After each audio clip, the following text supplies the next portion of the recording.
Welcome to Daegu, South Korea.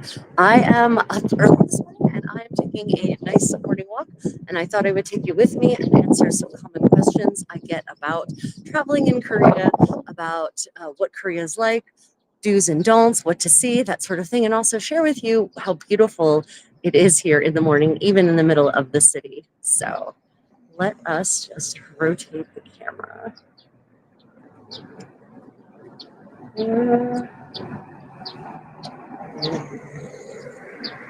Hmm. Sorry, I'm trying to remember how to rotate the camera on this one because I don't want it on me the whole time.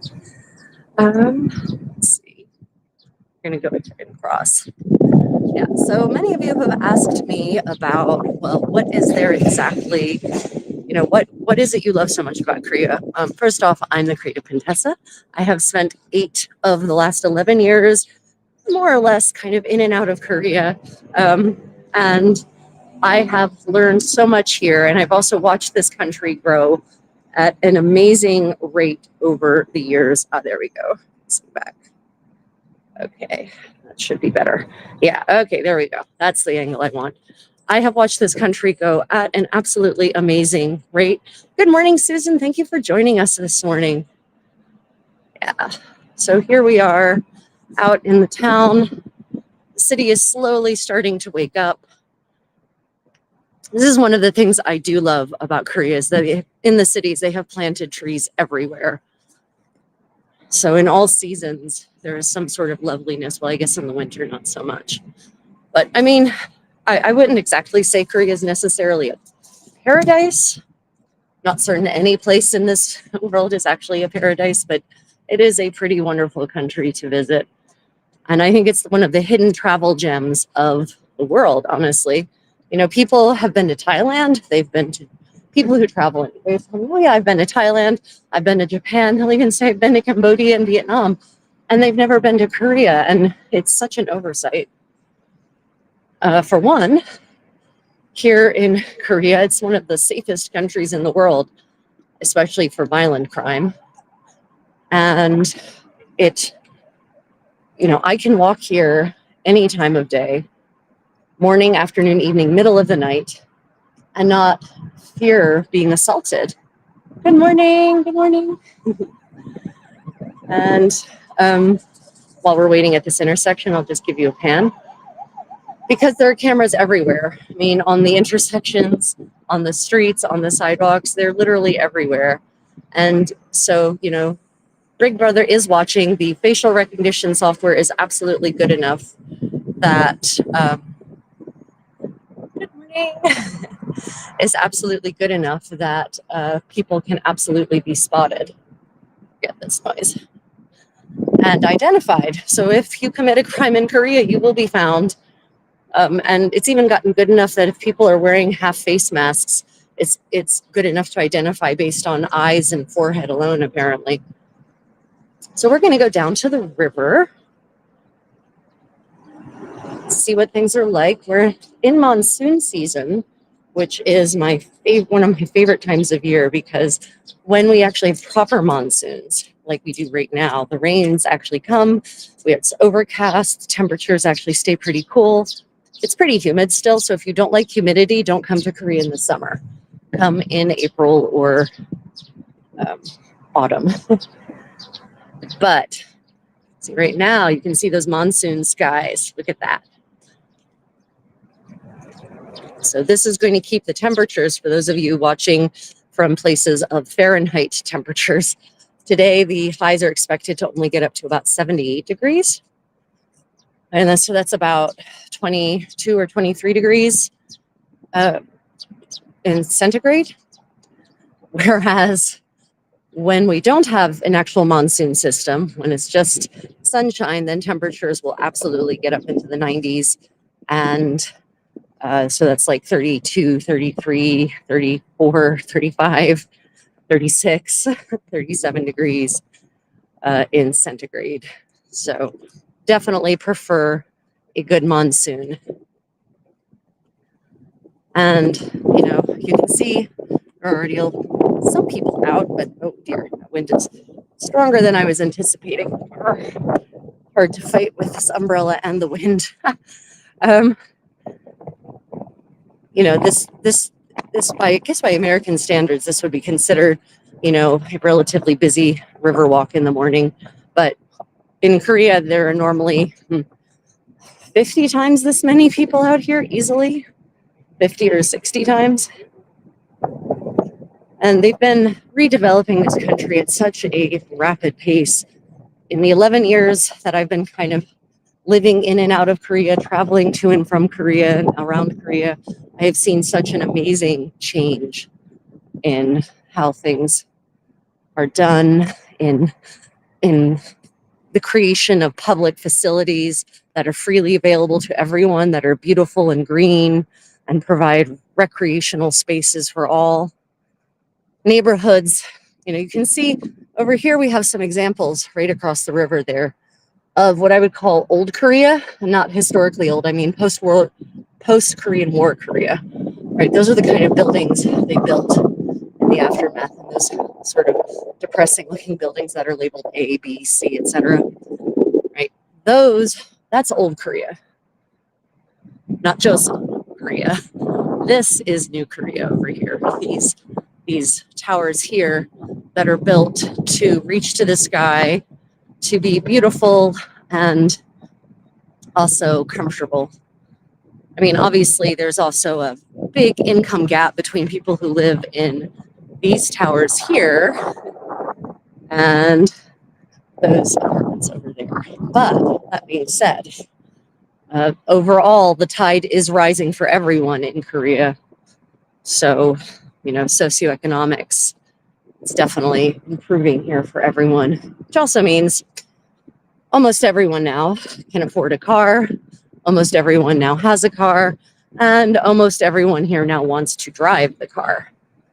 Unfortunately for them, the amount of land available for cars in Korea is not proportionate to the number of people who own said cars.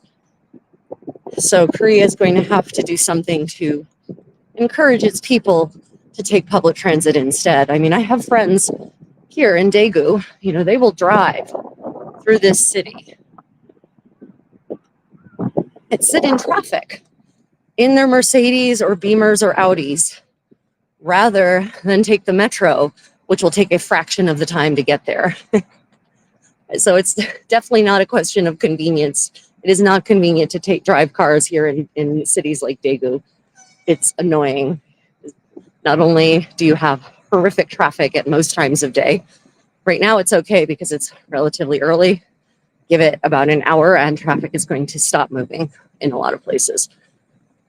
But not only do you have traffic, you've got parking issues, finding parking. Some places there are parking garages, it's no problem. But in a lot of really trendy neighborhoods where trendy restaurants and activities are, no parking garages. And so people are fighting for street parking. We've got some fantastic wildlife here in Korea. Check out that guy.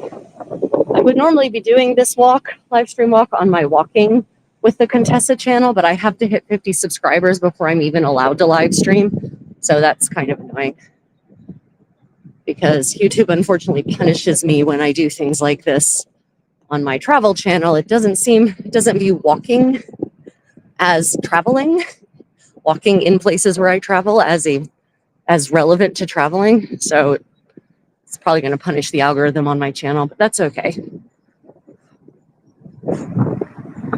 So some tips about traveling to Korea. If you are coming from America, unfortunately, right now there are not a lot of really good, inexpensive options for traveling, for getting tickets. The competition amongst American flag-carrying airlines is decreasing as there is an increasing number of mergers. And I tell you, one of the greatest travesties for the American consumer in the travel department, wind is brutal. I have an umbrella and it's really hard. Like my hand muscle is cramping fighting this wind. Anyway, one of the biggest travesties for the consumer, I have to take my umbrella down and just deal. Can't actually hand is starting to cramp. Hopefully the rain won't be too much for my phone. So was all these airline mergers that basically started happening with the deregulation brought about by Reagan. So, we went from having, I don't know, it must have been 15 major airlines in the US in the 80s or more, maybe. I mean, I'm not talking about little, not the regional ones, not like, Piedmont or whatever. I mean, real carriers who actually had international routes. We went from having, I think, probably at least 15 to the 80s, and now we have 4, which is insane. There is absolutely no competition anymore. There is no competitive pricing. The market is completely, it's completely moribund, So if you're flying from the US, your options for inexpensive flights are pretty far and few in between. Before the pandemic, you used to be able to get cheap but probably pretty miserable flights on various Chinese airlines, but you'd have to fly via Beijing and or Shanghai, and it could be a pretty gruesome, long experience with all the connections. But for that, you could fly for $500 round trip to get to Seoul from, Washington, Seattle, Los Angeles, major U.S. airlines.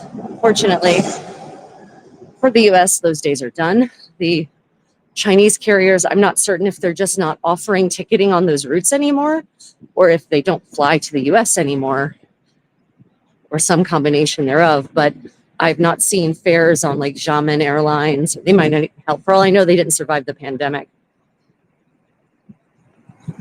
So your options for cheap flights to Korea are pretty far and few in between, unfortunately. I love this bridge. The stone bridges that they build on the river, fantastic. I just think they're so atmospheric. And at nighttime, they have rainbow lights in them, and they illuminate the bridges too. I do plan on doing a nighttime river walk so you can see what I mean by the glittering lights at night here. Maybe tonight, we'll see. Tonight, my time, I guess that would be morning in the US and the Americas.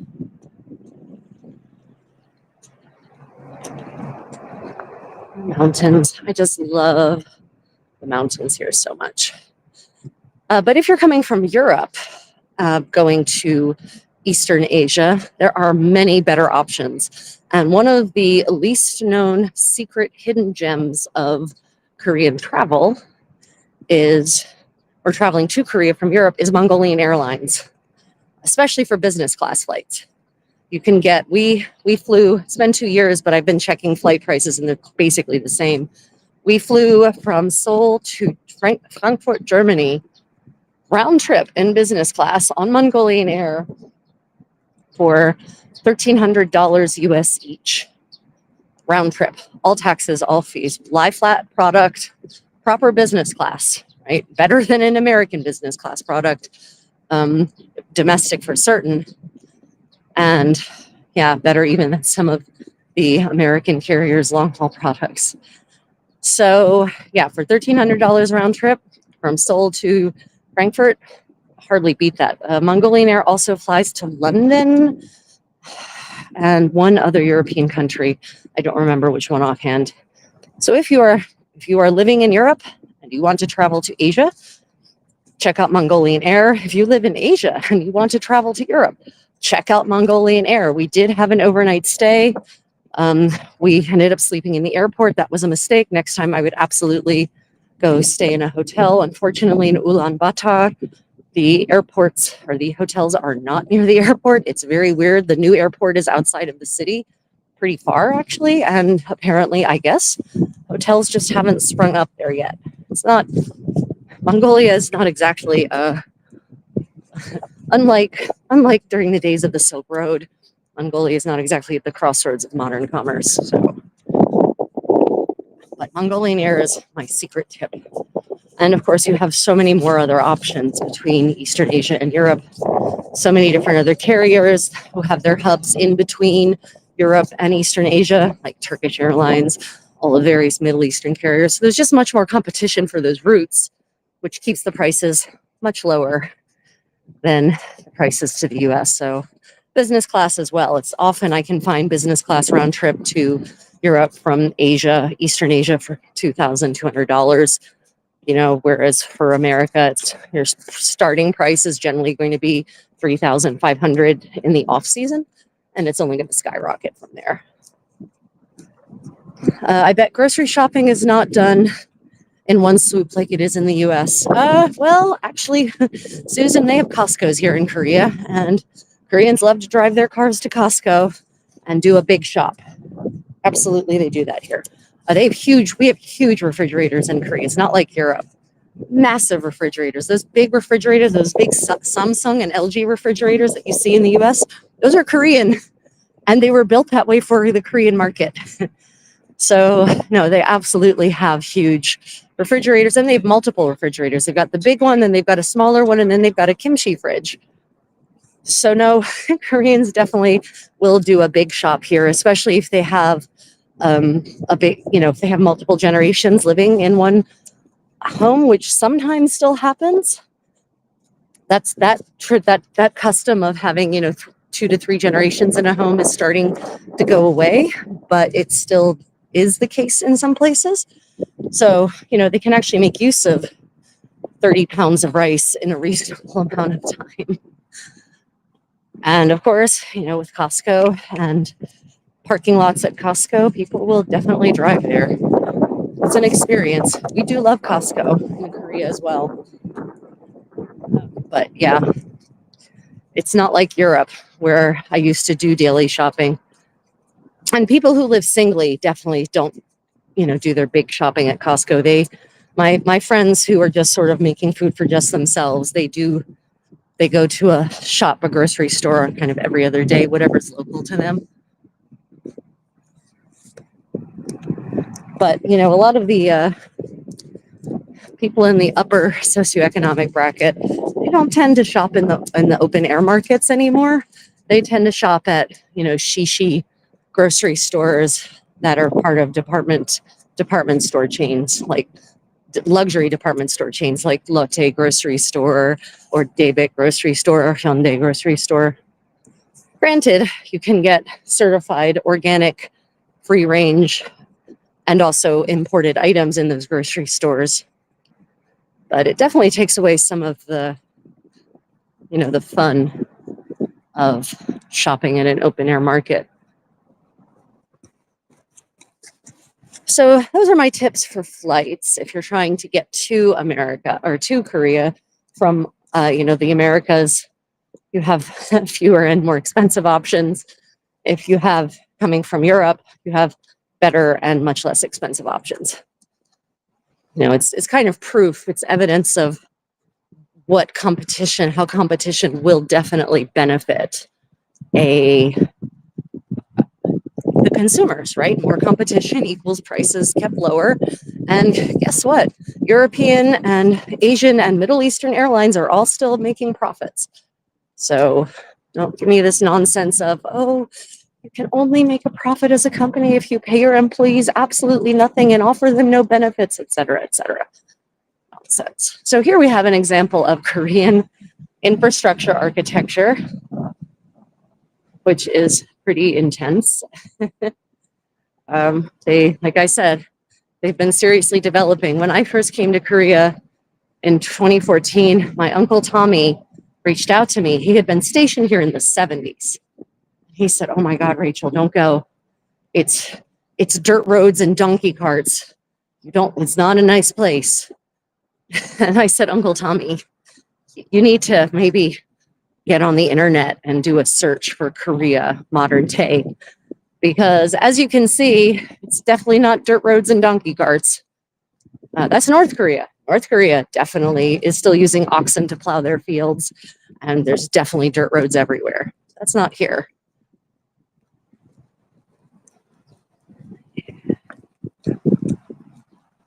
Yeah, so Susan, do you have any questions specifically? So I recently discovered some things here in Daegu, where I am spending a lot of my time these days, that are pretty fun. Here in Daegu, there is an Oriental medicine experience. So Daegu is historically and even still apparently in the modern world, the Oriental medicine capital of Korea. And Oriental medicine, of course, is very different from Western medicine in the sense of, there's definitely a humoral underpinning to Eastern medicine. But they still, are using a lot of herbal medicines, which is fine because in general, nearly all of the roots and herbs and spices they use in their medicinal concoctions do in fact have quite a few active ingredients. It's those were mostly the foundational substances for the synthetic pharmaceuticals that we now have in the West.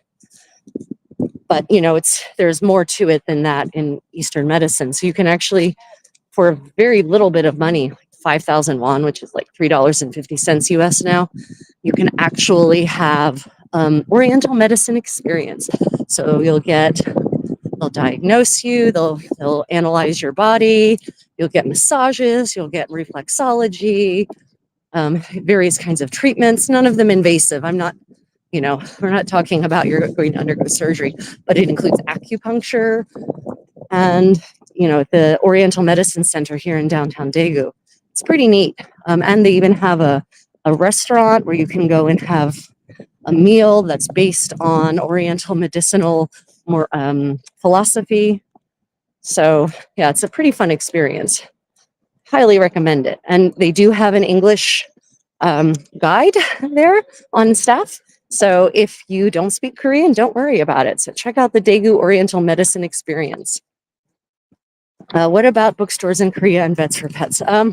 Yeah, bookstores are still very, very common here, but they pretty much only sell Korean titles and Korean publications. So I haven't tried to go and see if they could order me some of the more esoteric books that I sometimes find, so I can't speak to that. But it's funny how Korean books their style and layout is very heavily influenced even still by the way books have looked here for 2,000 years. So if you walk into a Korean bookstore, it's a very different visual. Unlike, American books, they've got usually visuals and on the binding even you can see, illustrations, and that's not so much the case, not even for Korean novels. Pet vets. We love the vets here so much. Vets in Korea, so people, you may or may not know this, Korea is one of the most expensive, one of the least expensive, best quality places you can get medical treatments of any kind for you or your pets. Vets are so inexpensive here. It's wonderful. So, we found a poor little kitten last year under our apartment building. Her mother had abandoned her, had stopped caring for her. She was about 5 weeks old, probably. And we rushed her to the vet, and she was in really bad shape. I mean, really bad shape. We rushed her to the vet, and they really did everything they could. They really did. But ultimately she died. The total bill they did so much. They flushed her, removed she had maggots in her digestive tract. Anyway, they cleaned her. They gave her all sorts of intravenous, fluids to try to revitalize her. They worked on her for hours, and she still died. And we got a bill for 300,000 won, which was probably $250 at the time. So yeah, vet treatment's much less expensive here, and the vets are so good. They're so kind. They care so much about the animals. Yeah, love vets here. Acupuncture can be very helpful for arthritis. Absolutely, 100%. So I'm going to take you guys up to Susong Lake. There's a reservoir here that has been here for decades, and they turned it in, I guess, probably in the 70s or 80s into, well, maybe the 90s, actually. I don't know, 80s or 90s, they turned it into a pleasure area, a spa resort area, basically. And so now it is a go-to place for trendy restaurants and nice walking. Here you can also get an idea. This is a Korean church, actually. It looks so strange to me. They look like, you know, offices. An office building had a baby with the church. This fun random door here, the door to nowhere. I think there used to be a building here in this lot, and that was actually the back of the building. Yeah. Acupuncture is very helpful for arthritis, for certain. It's helpful for a lot of things, actually. And there is definitely a scientific grounding in acupuncture. It isn't complete hooey like people think it is. So here we are waiting at this intersection. I've unfortunately hit it at a time. That means I'm going to be standing here for most of the time. Those are ginkgo trees. This is a ginkgo tree. Yeah. I can show you. Ginkgo tree. In the autumn, they turn beautiful yellow. So it gets really pretty here in the autumn where there are ginkgo trees. There's a gas station over there. Try to change. I think I've got this on. Let's see. That does.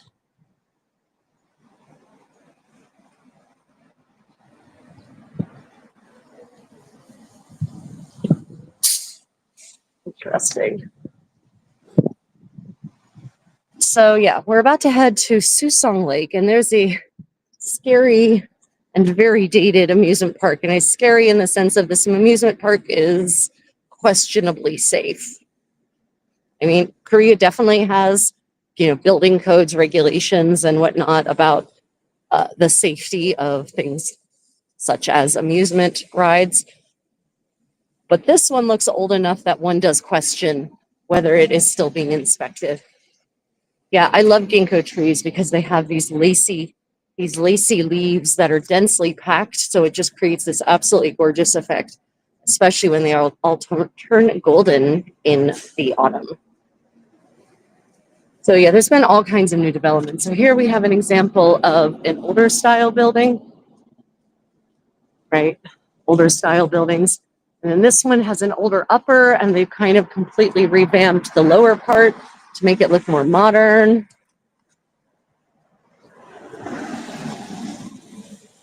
And then if you look down this street, actually, you can get a sense of this is post-war Korea, right? This little neighborhood has not been redeveloped yet. A lot of these buildings were probably built in the 80s, I'm going to assume. And then you have sort of a newer building up here. Right, and back here you can see, you know, all this new construction happening. Redevelopment is heavily underway. You know, people who only go to places like Seoul might not really get to see these parts because they're only going to hit the touristic parts. But I am happy to take you, fellow travelers, to the real parts of Korea, the parts that haven't been redeveloped yet, that still reflect a different way of living and building, for better or for worse. You've got, just like in the US, you have a blend of architectural styles that reflect different time periods. Of course, after the Korean War, there wasn't much left standing. And that scary looking fish is a delicious fish that is called a cutlass fish in English, a galchi. And it is super, super delicious. I love galchi so much. Cutlass fish for the win. Thank you. Welcome, dear new viewer. If you have any questions, pop them in the live chat. We are just taking a morning walk here in Daegu, South Korea. And so you can see old, what they call a villa, this little building here. It's referred to as a villa, interestingly. Talk about a false friend between English and Korean. They just took the word villa, bila. And then here you have the new Korea, the beautiful new apartment buildings that they've built everywhere. So you can definitely understand the rate at which the country is developing. So if you come to Korea and you land at the airport, you're probably 99% likely to be flying into Incheon, which is the newer airport they've built sort of outside of Seoul, right on the coast. Literally, they built an island in the mudflat and put an airport on it.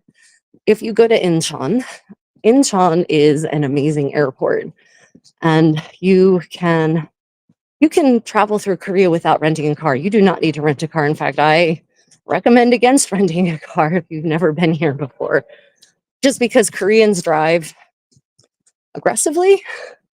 And I don't mean that they have side mounted grenade launchers. I mean that there is a way of driving here and everyone understands how to do it.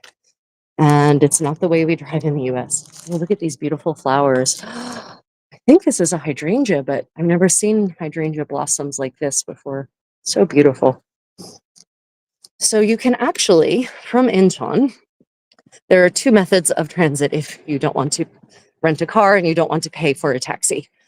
Taxis are certainly cheaper here, much cheaper in Korea than they are almost anywhere else in the developed world. Not necessarily cheaper than places like Thailand or Cambodia or Vietnam, but cheaper than the US, than Canada, and then pretty much anywhere in Europe. Taxis are definitely cheaper. So you could get from Incheon Airport to Seoul for $100 by private car, just getting a taxi. And I know that might seem like a lot, but you have to look at the map and see how far Incheon is from actual downtown Seoul. And then you'll understand why, okay, $100 for a private driver to take you there, maybe that's not such a bad deal. So, but you don't need that. You absolutely do not need to rent a car. You can absolutely take a train, and there's an airport train, the Airport Express.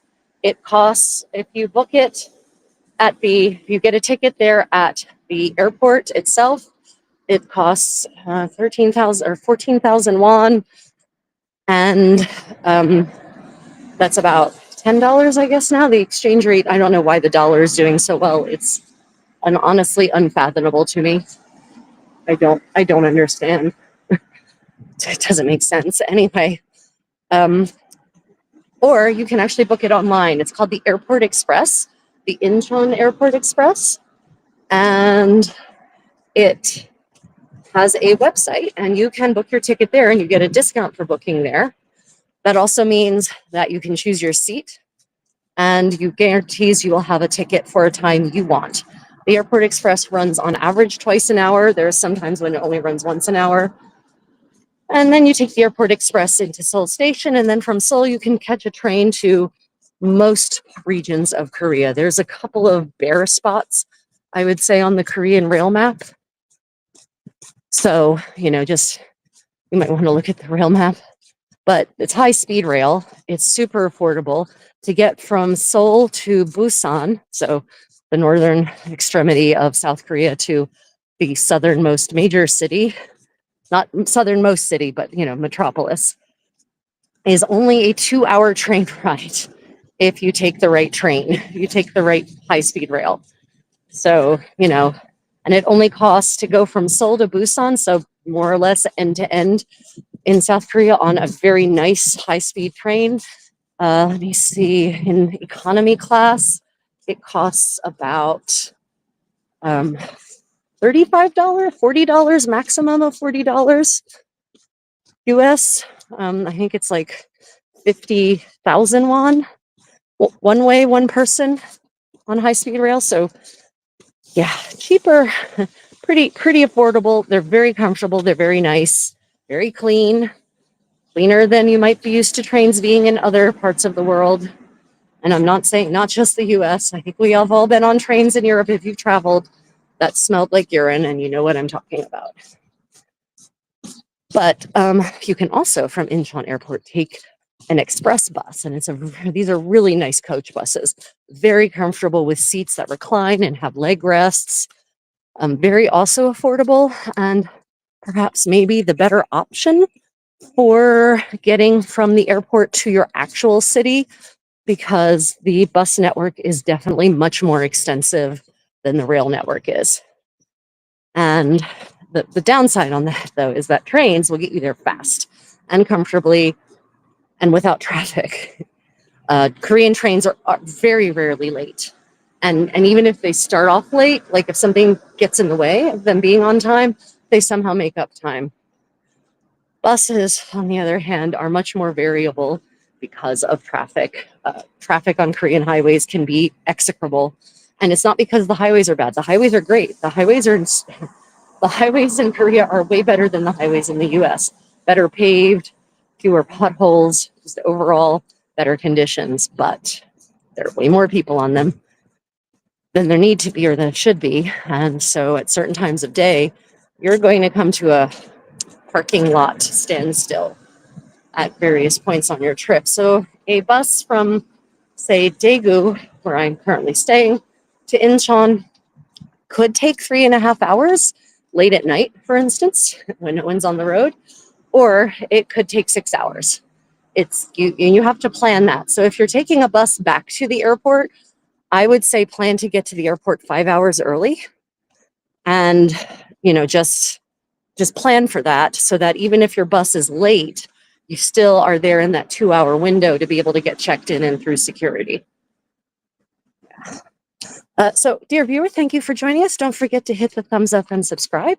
And let me know if you have any questions about traveling to Korea, about anything you see. So we're now at Susong Lake. This is a lake resort area, actually. And, it's got lots of new construction here. All of this is, a year and a half ago, it was built, literally brand new. What was here before were the old school style buildings, not looking so great.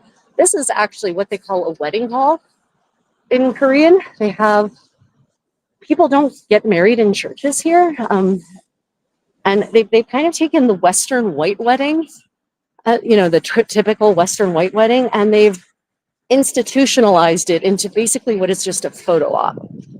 So you can look up there and you can see that chapel-like thing up there. It's an outdoor area for outdoor seating for a wedding, right? And wedding halls, actually, I'm going to turn around and go back so I can prepare for my next live stream on my Creative Contessa Medieval channel. Wedding halls provide food, they provide a venue for the ceremony, but the ceremony it's like if you took a Western church wedding, white church wedding, with a big, giant, giant dresses. Koreans have taken the wedding dress to the next level. Talk about a princess dress. And you combine it with the idea of a runway fashion show. And that is a Korean hall style wedding. It seems very strange to many Westerners, myself included, and I've been to many of them. I have been to many Korean wedding hall weddings. So yeah, it's an experience. If you can get an invitation to a Korean Western style wedding, I absolutely recommend it. It's an experience.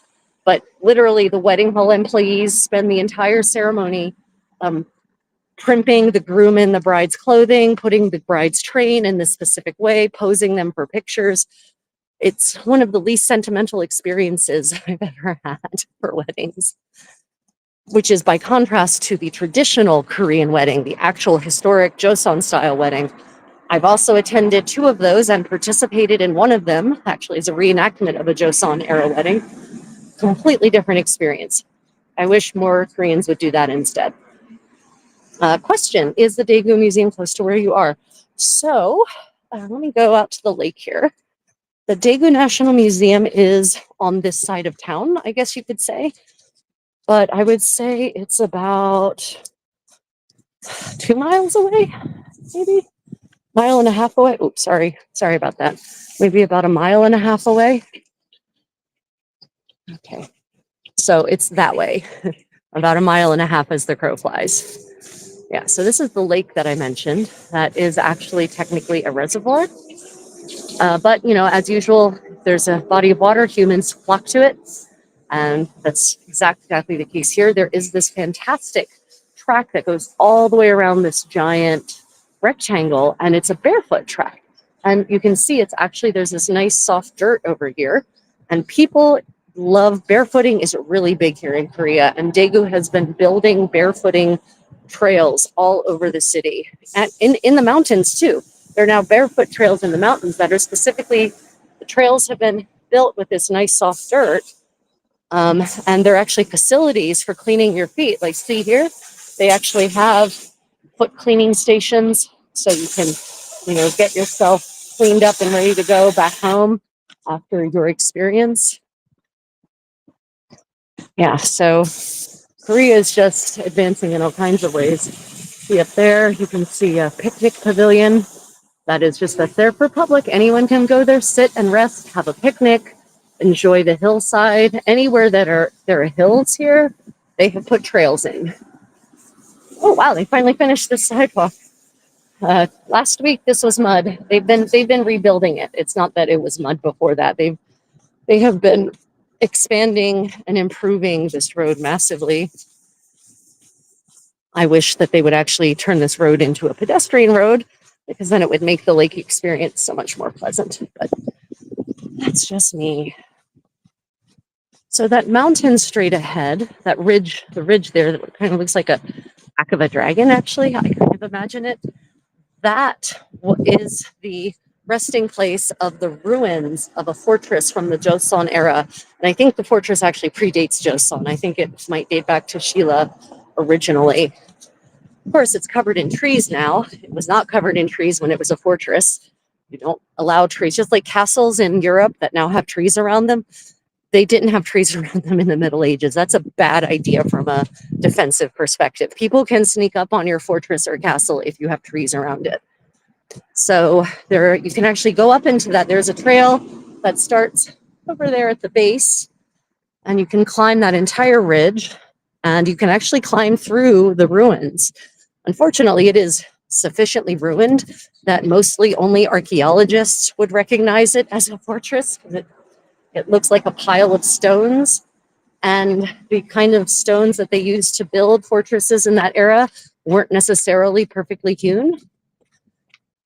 And of course, they've weathered since the fortress was abandoned, I don't know, a century or two ago. Well, no, probably 2 centuries ago. But it's still pretty neat to be able to just walk through the mountains and find these pieces of history waiting for you. There's a sign there, but it's not a sign that really draws attention to itself, because it hasn't been reconstructed. And I expect if Daegu were smart, the city of Daegu were smart, because they're trying to attract tourists to the city, make the city more appealing in general.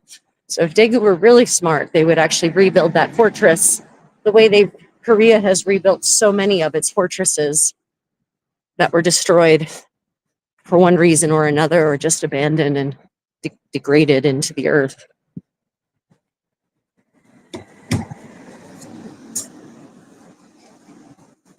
Restaurants. Yeah, let's talk about dining in Korea. It can be a very different experience from the West, but especially from America. So for one thing, dear fellow travelers, dear viewers, Korean restaurants have the prices that you see on the menu. That's it. That's the price you pay. No tip, no extra tip, no extra tax. The price on the menu is the price you pay, which is wonderful. But also, you're not going to have. They have waiters. They have wait staff. I'm trying to think what the gender neutral term for waiting person is in English. Anyway, they have wait staff, and they will provide you with service when you ask for it. So, in general, Korean restaurants, the tables have bells on them, and not an annoying bell, and it's like a doorbell, but maybe not the annoying kind of doorbell that makes like an entire symphony, just one little ding dong, right? And you press that, and then the restaurant staff know that you need something, and they will come to you. So there's no need to flag a waiter down. There's no need to desperately stare at them until they feel your gaze and make eye contact. No need to dance, ridiculously to get them to come over to you. Also, that means that you're not going to be harassed by someone trying to earn a tip, right? They're not going to constantly come by and ask if you need something. Do you need something? Do you need something? I don't know about you, dear viewer, but when I'm dining, I really want to just be there with my companions and enjoy my meal. I don't want to be constantly engaging with wait staff, unless I like the wait staff, but I'm there to be there with my friends. However, I do want to be able to contact wait staff when I need something. So the Korean system is great. Table bells for the win. And no, it's not considered rude. They expect you to use it. If you don't, you will get no table service generally. In the older restaurants, like the really small mom and pop kind of restaurants, there they don't have bells in the tables, and you'll probably hear people calling "yogiyo," which is how to get attention. Um, and then the people will come also, and that's also not considered rude. That's how you get table service. So also note that the tables may or may not be preset depending on the caliber of restaurant at which you're eating. If you're going to a Korean fine dining restaurant, it's going to be a different experience than what I'm describing. But just for your kind of average, middle, low price, affordable restaurant, your table settings are going to be in a drawer under the table, at the end of the table that pulls out. So when you sit down and you wonder, where are my chopsticks and spoons and napkins? They're all in that drawer. Also in that drawer, you're going to find wet wipes because Koreans like, to eat with clean hands. And, a lot of certain Korean dishes actually involve eating with your hands. So what that means is you actually have wet wipes that you can use throughout the meal to clean your hands, your fingers as needed. Before the meal and at the end of the meal, and maybe in the middle of the meal. If you're in Korea, you're at a restaurant, remember to look for the drawer with utensils. So here is Fortress Mountain, as I call it. And yes, it's a hill, but as I have noted to a couple of friends in Korea, whether it's a hill or a mountain, the trails are all still at the same incline. They all go straight up. If you've never gone hiking in Korea, I recommend training in advance on a stair stepper, because a lot of Korean mountains actually have stairs to the top and the trails just go straight up. They really do.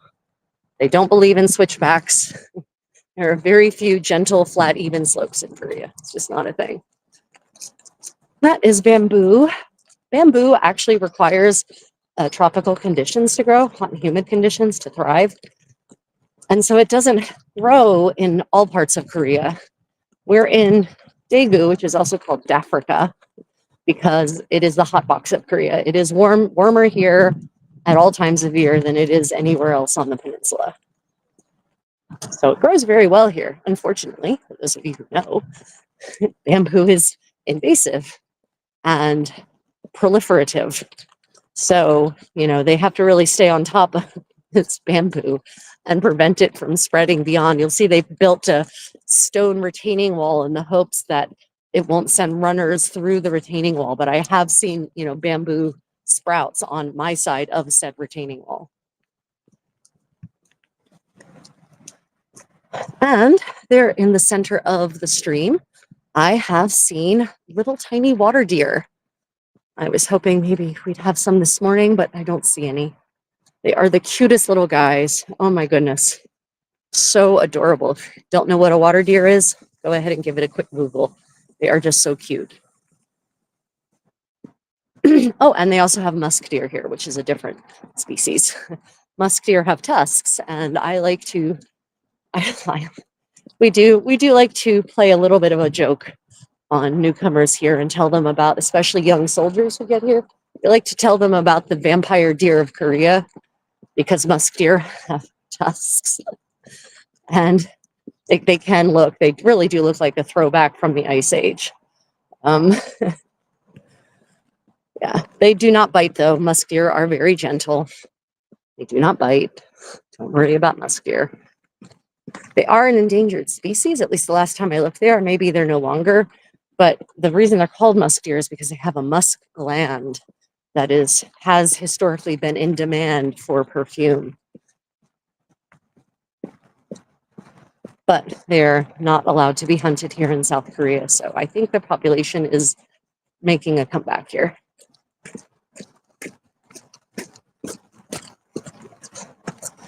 There are some beautiful cranes flying here. I don't know if the cranes showed up in the camera for you all or not, if you could see them. Yeah, water deer are totally adorable. Even more adorable, look up a mouse deer. If you haven't seen a mouse deer, be prepared for ultimate cuteness. I want you to steel yourself for the awe that will come out of you. We were in Singapore at the Singapore Zoo, which is, I have to say, one of the coolest zoos in the world because it's a lot of open enclosures. And they actually had this open enclosure with a whole bunch of different critters in it that would be animals that would live together in a rainforest, actually. It included fox bats and partridges, and really beautiful partridges with these amazing tails, and mouse deer. And you just got to go into the enclosure with them and be with them. Like, they could come and touch you if they wanted. And these mouse deer were heart-meltingly adorable. It was remarkable. I have sadly not seen any more otters here since I did 2 years ago. I think if you look up otter on this channel, you can see my footage of meeting George, the otter I named George. Yeah, unfortunately, the otters don't seem to have, either they're not showing themselves, or they've all died out, or they've moved. They've followed the river to other places. There's actually an otter sanctuary built at that end of the river, it's more like a creek, really, isn't it? And I have never seen, even though they built really nice, like little homes for them out of stone and created these nice ponds for them, I have never seen any otters in them, sadly. So those apartments, those really big ones up there, if Brian ends up getting the job that we're hoping he gets here, we might be moving into those because they are nice and large. They're 4-bedroom. They have a nice big living space. You can go back to teaching medieval dance classes via Zoom.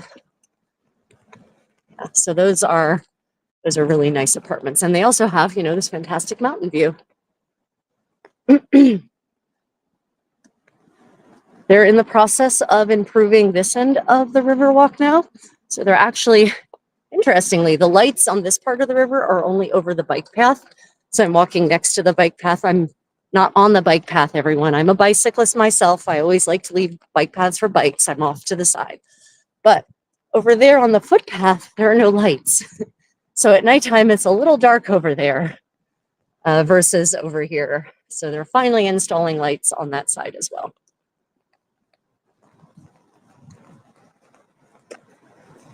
So in the winter, this part of the creek will freeze pretty solidly, not because it gets super cold. I mean, it sometimes does get into, we do have sub-freezing temperatures sometimes for protracted periods, but it's so shallow that it doesn't take much for the entire thing to freeze. And then this becomes an icy playground for everyone.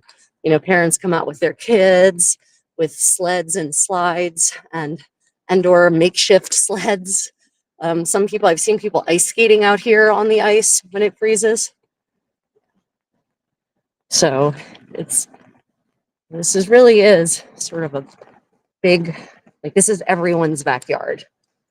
There's a similar idea in a lot of parts of Europe, Germany, for instance, right? And in the cities itself, you don't have a big yard. In the towns, your house has relatively small patch of land around it, but then you have these large common spaces that are also in the areas of habitation, in the urban areas, so that everyone can have access to big open spaces instead of just the wealthy. I definitely prefer that.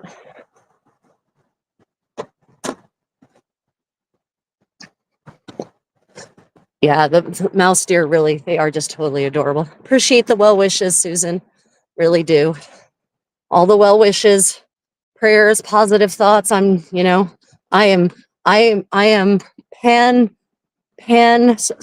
supportive of all systems of positive belief. I'll put it that way.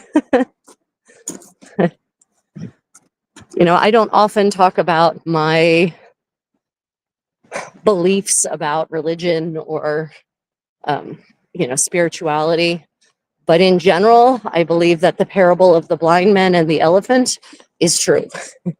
That even No matter how much one group may think they have found the truth of the universe and of God and the meaning of life, I believe that we are all blind men, only able to perceive a small part of the equation.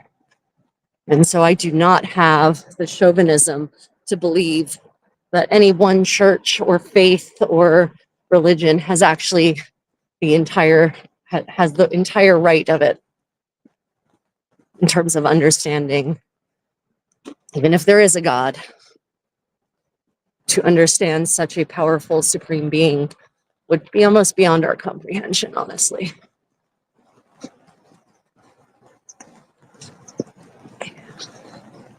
And over here, interestingly, so if you see that right across the bridge under there, I don't know if you could see the makeshift tent looking kind of thing. Looks like a tent city, and there's like an outdoor living area. So this is not homeless people. So that basically a whole bunch of people at some point, I think a bunch of men in this case for that area, actually took advantage of one of these underpass areas that's public property basically, and they've set up an outdoor seating area, and there's a kind of unofficial musical instrument rehearsal area back there, because especially living in the smaller apartments, not honestly these bigger ones with good insulation soundproofing, but in the smaller apartments, if you're trying to learn to play a horn, you're going to have learning to play especially, you're going to have some very angry neighbors with you.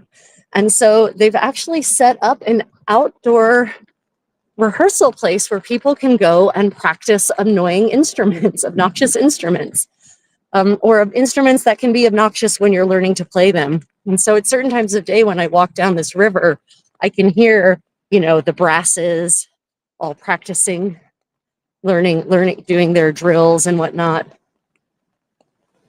So it's basically, they've turned it into a sort of like unofficial lounge area over there. There's some couches and some easy chairs and some tables. I just love these stone bridges so much.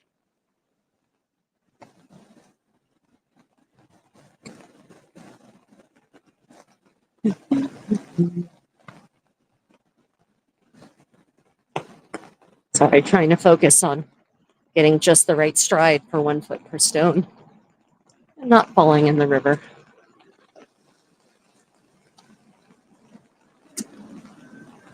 Oh, yeah. I love the rain. I don't know if you all can hear the pitter patter on the umbrella as we walk. I do love a good summer monsoon.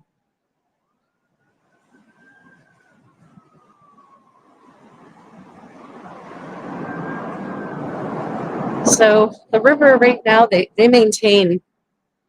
manage the water levels here pretty assiduously because, these are all mountain fed. So when it rains, the rivers will swell because the water rushes down the mountainside and into the rivers. So right now you can see the water levels are pretty low. So what they've done is they've purposefully let the rivers go really low by lowering all the barriers and letting the water keep flowing away in preparation, no doubt, for potential swells coming from the rains today. But I'm saying that because those strange concrete protuberances are normally underwater or just at water level. And those are fountains. So they actually have like pretty water features here, kind of a whole water show thing that when the river's at the right level, they let it go off for a couple of hours a day. Right now, it just looks like, the remnants of a lost civilization or something. Reeds. And yes, these are reeds. I could absolutely harvest these in the right season, part of the season, and use them for a variety of medieval purposes. And actually, if any of you viewers are interested in medieval history, medieval material culture, the history of fashion, how people lived in the past, I will, maybe not exactly half an hour, might need a few more minutes to recover and prepare before we start our morning medieval sewing party, but I will be doing hand sewing, and I will be talking about this week's fun learnings about medieval material culture and answering questions. Oh, and another nice thing, as I'm walking here, occurs to me, another nice thing about Korea is that they've put this wonderful cushy padded surface down on a lot of these white walking paths. So this orange surface you see, it's not concrete, it's squishy. So it's actually much better for your joints and generally more comfortable for walking or running. I know a lot of people who go running on pavement, and I swear, just looking, I can hear the cartilage wearing away with every single step they make.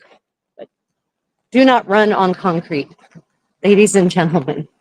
It is really not the choice you want to make.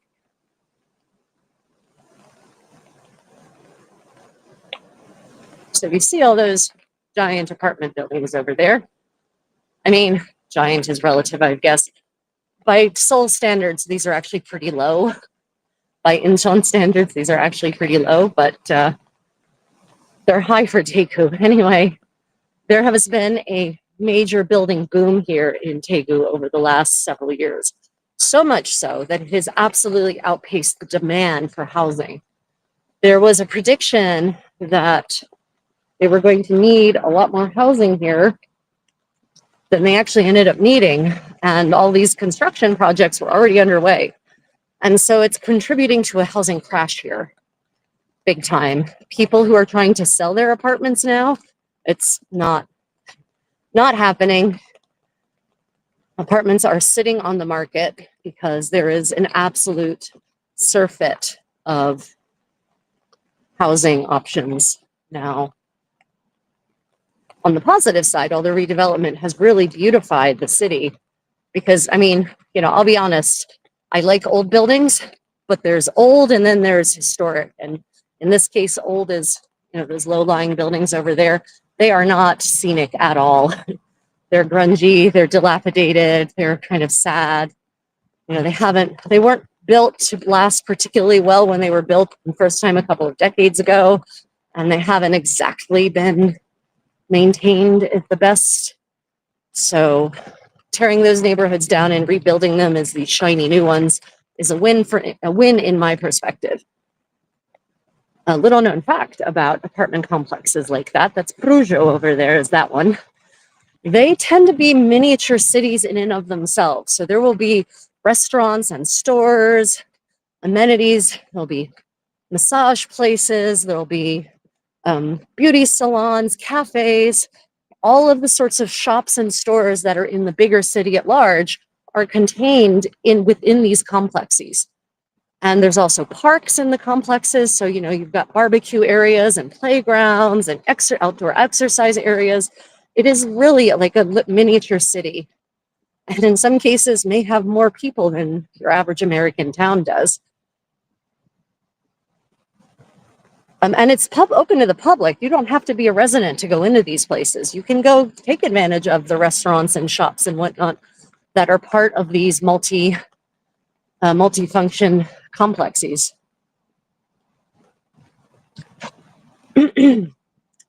Yeah, I assume, Susan, you got the notification that it's starting in half an hour or something like that.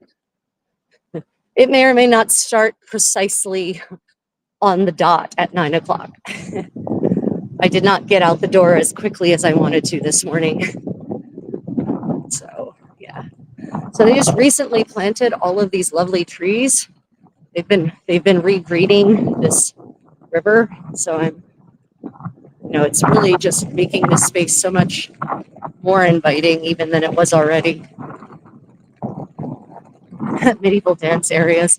I mean, yeah, Ryan and I have often danced in various spots within these apartment complexes that were suitable. All kinds of dance, not just medieval. Hi. Monsoon rain is coming. It's here. Kigawa. Kigawa.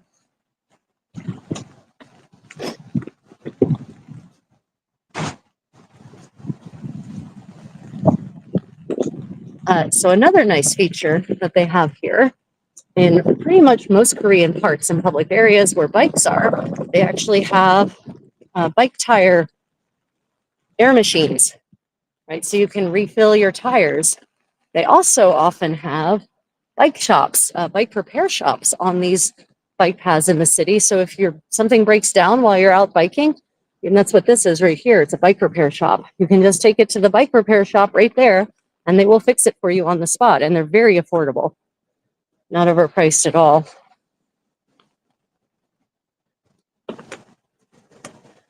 So some people ask me, if you come to Korea, do you have to know how to use chopsticks? Depends on where you go. If you stick to the touristy areas in Seoul, maybe Busan, you can sometimes also get a fork, but not always. Sometimes you can absolutely you can ask for a fork, and I would say maybe 7 times out of 10, they will have forks you can use. If it's a Korean restaurant, not a Western restaurant. If you go to a buffet restaurant, they will have forks. And by the way, Korean buffet restaurants are nothing like American buffet restaurants. Korean buffet restaurants are premium, good quality, clean, healthy, tasty food. And also, they tend to be super expensive, to which I mean, for lunch, lunch is not necessarily so expensive. I'd say lunch is usually $30 a person, maybe 25 to 30 per person for the premium lunch buffet. Dinner buffets are where it can get really expensive. So here in Daegu, our premium dinner buffet is about $50 per person. But if you go to one of the 5-star hotels premium buffets, they're probably going to start at about $100 a person. I mean, you get the quality. The quality is top notch. It really is. I just don't know how many people can eat $100 worth of food at a buffet, even if it's top quality. But, a premium Korean buffet will have lamb and top-end steak fresh off the grill. They'll have, Chinese, gourmet Chinese dishes. They'll have really high-quality sushi. Some of the best quality sushi you can get will be at a premium buffet in Korea.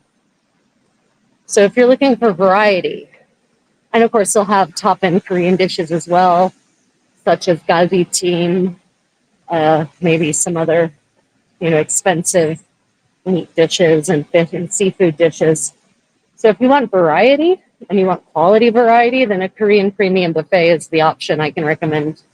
But it's not cheap, so don't expect it to be. I get a look here at this neighborhood. Sort of, again, we have the contrast of New Korea right next to older Korea.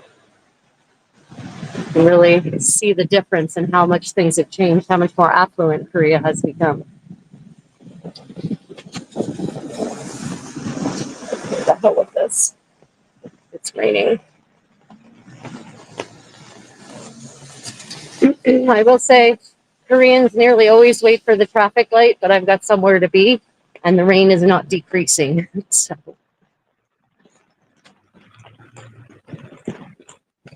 Yeah.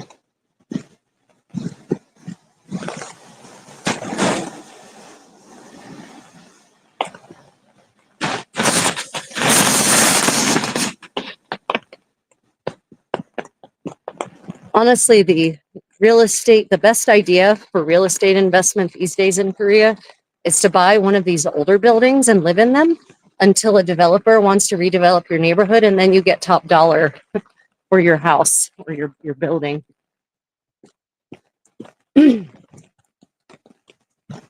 Yummy restaurant. Sambap. Sambap is a meal in Korea, basically. Sam are the lettuce leaves for wrapping things. Bap means rice, but what it is there's some kind of meat dish, and then you get like 50 different kinds of banchan, the side dishes, and you get leaves to wrap the meat or fish dish. And that is a style of meal that has become very popular, especially in this part of Korea, in the Daegu, Gyeongju area. You're in Korea, you absolutely have to have a sambap experience.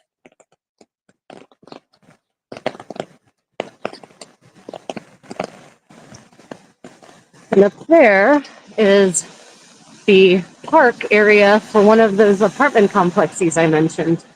Right, so you can see it's like the Hanging Gardens of Babylon. You can see it up there too, on the right for you. Okay.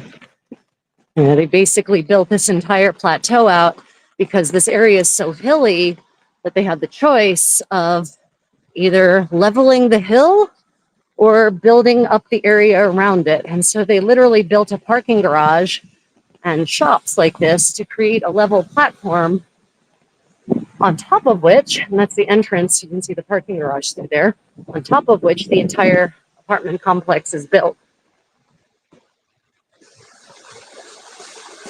And I understand that you have engineers who understand the stressors and forces and ways of constructing things, that you can build a parking garage on top of which sits massive, massive towers of apartments and it should be fine. I don't know though, there's just something about that that makes me a little nervous.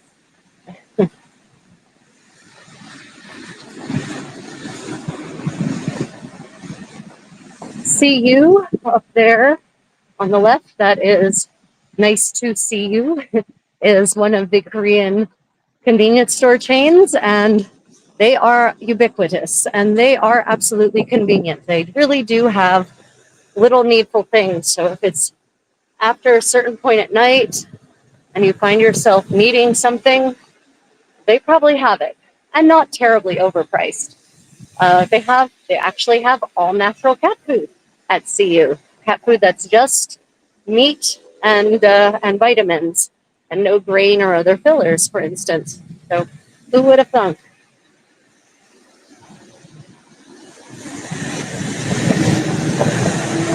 Monsoons, monsoons. I love the monsoons.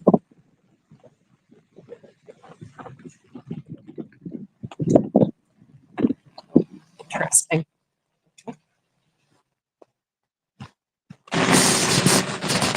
Here on the right for you all, we have one of the older apartment building styles.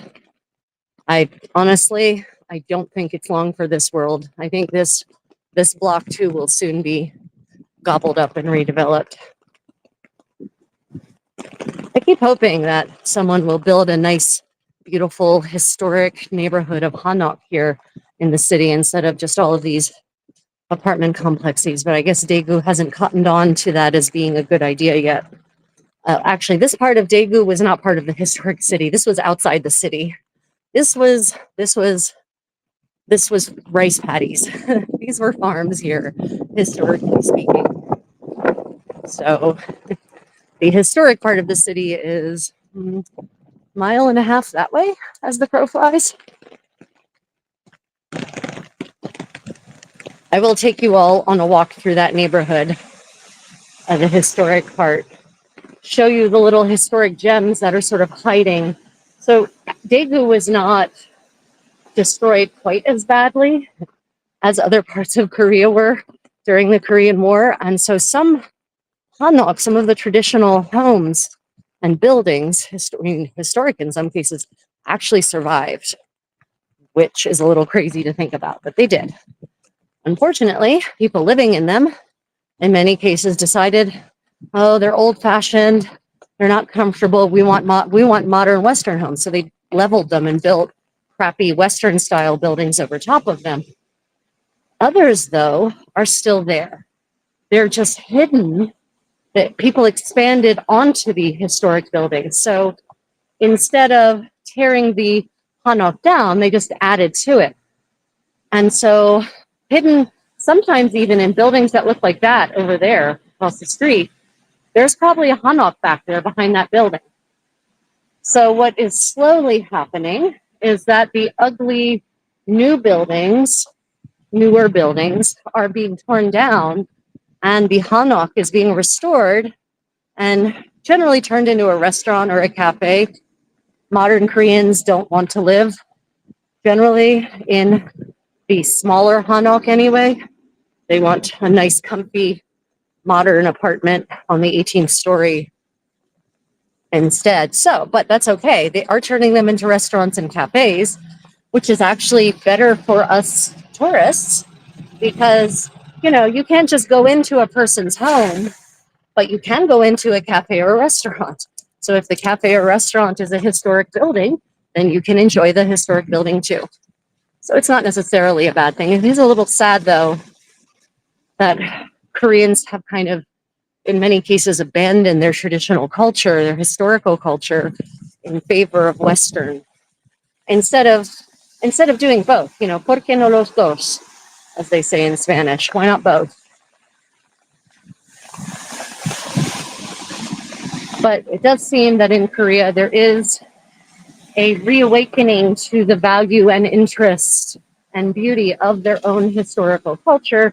And so people are starting to relearn it and take an interest in it again, which is why there is an increasing number of new hanok that have sprung up, especially in tourist areas or beautiful parts of the country that people can rent and go and stay in them and have the hanok experience for at least a short time. And it's mostly Koreans staying there. Tourism in Korea is mostly domestic. The amount of foreign tourism here is increasing, but still the majority of tourist dollars in Korea are not dollars, they're won because they're from Koreans. So, you know, it's even Koreans who are getting an experience of their own heritage via these vacation properties.